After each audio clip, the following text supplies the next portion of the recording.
Are you navigating your composting journey in New York City? Here's some tips to ease the process. Tip 1.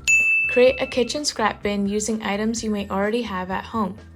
This can be a finished yogurt container or a coffee bin. Simply line your DIY bin with a compostable bag and toss food waste inside while you're cooking. Then discard the waste into your New York City Brown bin or your local SMART compost bin. Tip 2.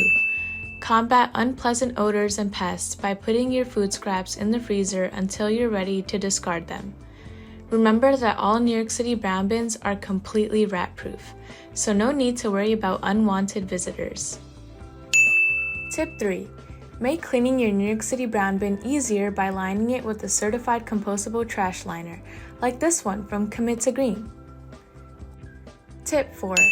If you're utilizing the New York City SMART bin as your composting solution, make sure to check the New York City Compost app for compost bin availability. Finally, tip 5. Compost takes effort, but it's totally worth it. Start small and enjoy the benefits. Happy composting!